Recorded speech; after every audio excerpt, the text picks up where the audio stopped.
large laceration in the back of my leg. I had 3 operations, one of which was a 12-hour spine operation to replace the shattered bone in my spine. And I ended up in ICU for 7 days, and then actually stayed in Beaumont for about 8 weeks in total, with various different surgeons looking after me and various different departments sort of taking odds and ends from me and checking stuff So your out. whole life changed in the space of, as they say, you can change the space of a minute, but you were heading to work in your... I was actually heading home. You were heading home? That was my last run of the night, and I only had to finish that shift. I had to go back to the port, and that was me finished for the night. And I was 10 minutes from finishing. And yeah, like I said, I know what you're talking about, because it is quite turny when you go off the motorway, and that's where it happened. Yeah.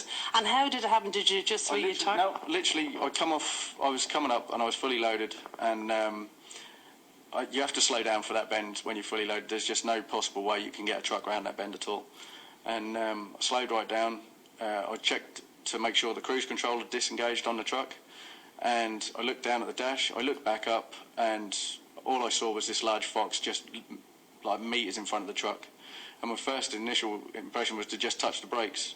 And as I touched the brakes, because the truck was already leaning into the bend, the whole load shifted. And the next thing I know, the truck started to lean over, and I felt the back wheels lift, and there was nothing I could do to sort of recover from it. It was already going over. And like I said, in a split second, the next thing I know, the truck's sliding along the side of the road, the load's coming out, the diesel tank's ruptured.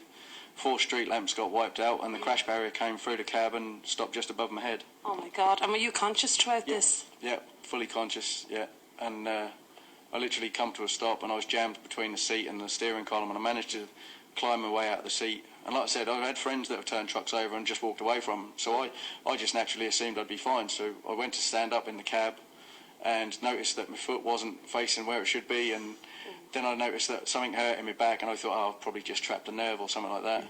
My leg felt cold where I was bleeding. I thought, a couple of cuts and bruises, and maybe I've twisted my ankle or broken something, and straightened me out, and I'd be fine. And my first impression was, I'm flying to England on the 27th of December.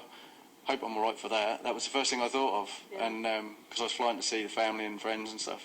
And when the ambulance come and the paramedics finally managed to cut themselves into the truck to get me out, first thing I said to them was, what hospital are we going to? And they said, well, we're going to take you to Beaumont Hospital because you're not far away from it. And I said, well, I actually live over near Blanchardstown. Is there any chance you can drop me at Connolly?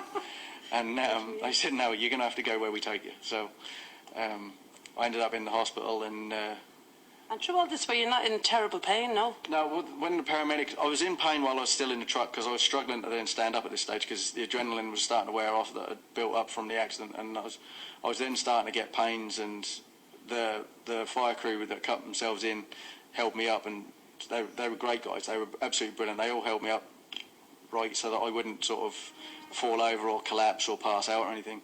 And then they lifted me through the passenger window and into the ambulance, and gave me oxygen, and as soon as they gave me the oxygen and the Entonox, that was it. I was high as a kite and couldn't feel a thing. So did you have surgery done immediately when you came into Beaumont? Yeah, I came in, they gave me scans, CT scans, MRI scans and all that sort of thing, and then they sent me down to... Mr. Collins came in, he's an orthopaedic surgeon. He came in to tell me about my hip and said that he was going to put pins in my hip, and while I was under anaesthetic, they were going to take a look at my back and probably pin my back because they thought it was just a fractured bone.